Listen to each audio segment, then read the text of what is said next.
Olá, amigos concurseiros! Estou aqui de volta no MPrates para dar continuidade ao nosso resuminho sobre a administração pública. Queria salientar para vocês que eu não sou professora, não sou formada em Direito, estou aqui apenas tentando compartilhar um pouquinho que eu sei, com vocês. Agora, falando sobre a administração direta e indireta. A administração direta, ela é formada primeiramente pelos entes políticos. Quem são eles? A União, os Estados-membros, o Distrito Federal e os municípios, a princípio. Além desses entes políticos, que decidem, fazem mais ou menos as programações governamentais, as diretrizes, do Estado, temos também quem?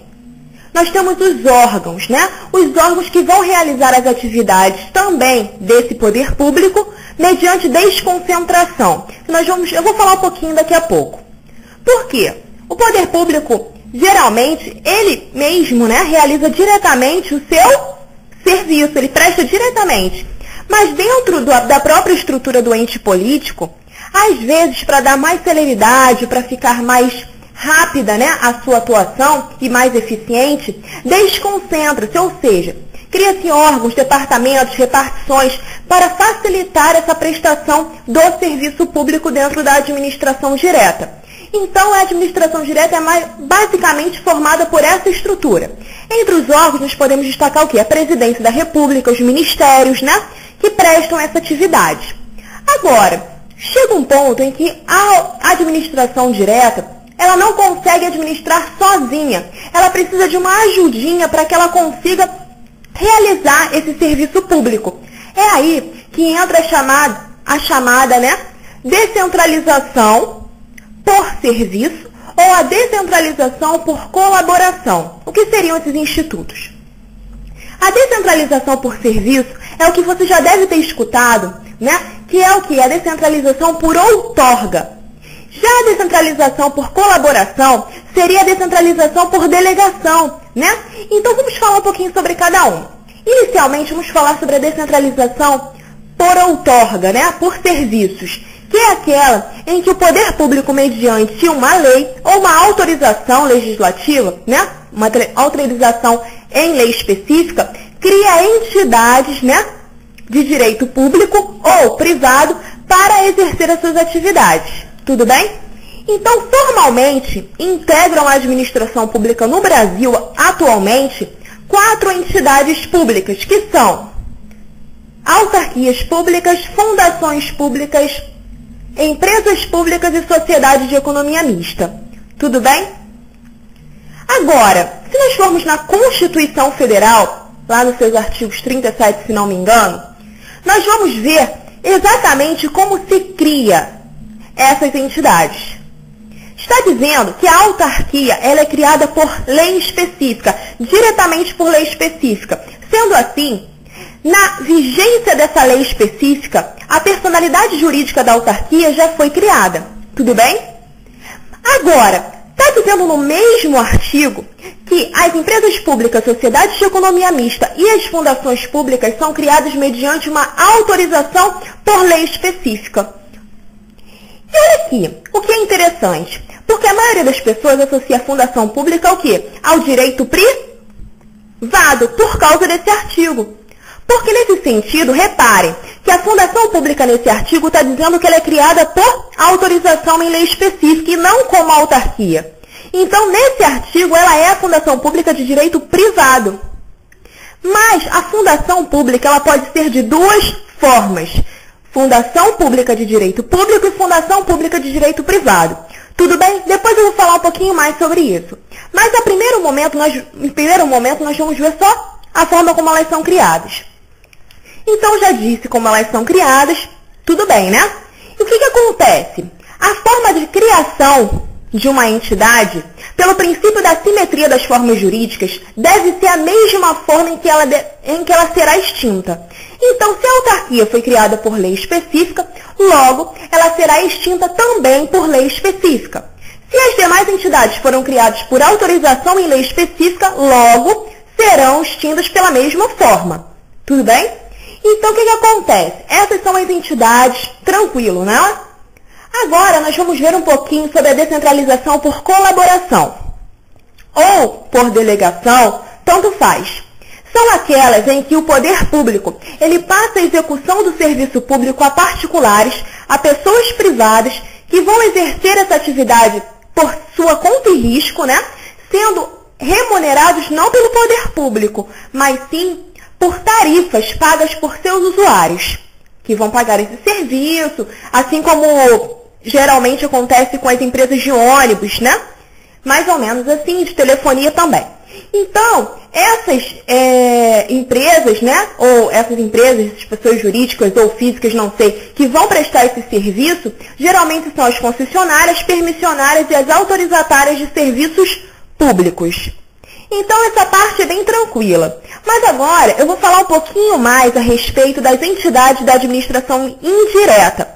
Note-se que, na descentralização por colaboração ou por delegação, essas concessionárias, permissionárias e autorizatárias, elas não integram a administração indireta formalmente, tudo bem? Elas prestam serviços públicos, mas não são integrantes da administração indireta, de forma alguma.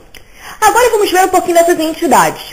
A autarquia, gente, ela é uma entidade que, geralmente, ela é conceituada como o quê?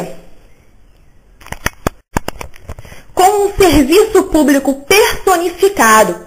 São entidades administrativas autônomas, com capacidade de auto-organização, auto-administração, que exercem uma atividade típica de Estado. Tudo bem? As autarquias, elas são gênero autarquia, são divididos em alguns tipos. Nós podemos encontrar as autarquias comuns ou ordinárias, as autarquias em regime especial, as autarquias fundacionais e as associações públicas, tá? E a autarquia, por ela ser, né, uma pessoa jurídica de direito público interno, assim como o Código Civil diz, né, refere-se, ela tem algumas peculiaridades e alguns privilégios por causa dessa condição. Um desses privilégios, né, alguns deles que eu vou citar agora, são imunidade tributária recíproca. Não sei se vocês já ouviram falar, mas é que é proibido um ente político cobrar tributos do outro, estados da União dos estados, da União dos municípios, tudo bem? E isso se aplica também às autarquias. Aplica-se também um prazo processual diferenciado, que é quádruplo para contestar e duplo, né, para recorrer, tudo bem? Tem uma prescrição quinquenal, ou seja, uma prescrição de 5 anos, tá? E tem também uma isenção das custas judiciais. São mais ou menos os principais privilégios que a autarquia possui, tá bom? Então, a autarquia ela possui um patrimônio e receitas próprios e tem toda uma estrutura bem interessante de se estudar. Mas não vou entrar muito nisso. Eu vou passar logo para a fundação pública, que eu cheguei a iniciar mais ou menos, né, o assunto, falando que tem a fundação pública de direito público e a fundação pública de direito privado, né? A fundação pública de direito privado é aquela que está lá na Constituição, que ela é criada por autorização em lei específica, tudo bem? Mas aí, o que acontece? Também temos a fundação pública de direito público. De direito público. Essa fundação pública, em sentido geral, tanto a de direito público quanto a de direito privado, ela é o quê? É um patrimônio personalizado com uma finalidade específica, geralmente de interesse social. Educação, saúde, assistência social, cultura, pesquisa, mais ou menos isso. Exemplos de fundação, nós temos a FUNAI, a Fundação Nacional do Índio, e a Fundação Nacional da Saúde. São alguns exemplos apenas, tá bom? E segundo a nossa Constituição, nós vemos lá no artigo 37, se não me engano, inciso 19, que está dizendo que há uma necessidade de uma lei complementar para definir as áreas de atuação da fundação pública, tá bom?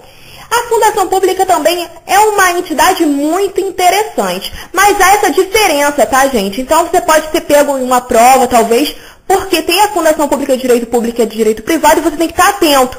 E essas duas são diferentes da fundação privada, que é aquela em que um particular, uma pessoa jurídica ou física, ela pega, destaca bens, destaca patrimônios seus e cria uma fundação pública para atingir certos fins sociais. como a Fundação Xuxa Meneghel, por exemplo, entendeu? Ela é diferente dessa fundação que nós estamos falando, que integra a administração indireta. Agora nós vamos falar um pouquinho sobre a empresa pública e a sociedade de economia mista, que são ambas entidades com personalidade jurídica de direito privado. Essas duas entidades, elas podem ter duas aplicações, vamos dizer assim, duas formas de atuação, melhor dizendo. Elas podem exercer atividade econômica em sentido estrito ou podem prestar serviços públicos. Tudo bem? Quando elas estão prestando serviços públicos, as suas atividades estão regidas predominantemente por direito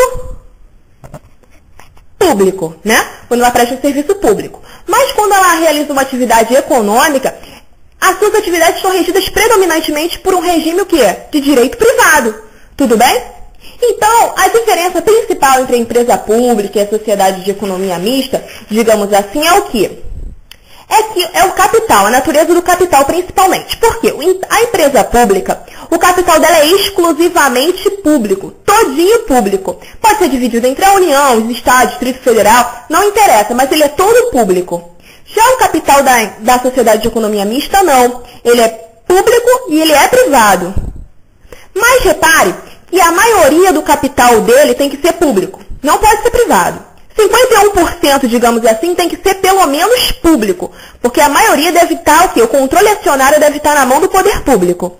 E aí, outra diferença é que a forma jurídica da empresa pública pode ser qualquer uma, mas a forma jurídica da sociedade de economia mista só pode ser sociedade anônima, SA. Então, essa é basicamente a diferença que possui.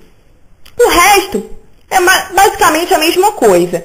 Exemplos nós temos de empresa pública, nós temos os Correios, né, empresas de Correios e Telégrafos, nós temos a Caixa Econômica Federal. E exemplos de sociedade de economia mista, nós temos o Banco do Brasil S.A., temos a Petrobras S.A.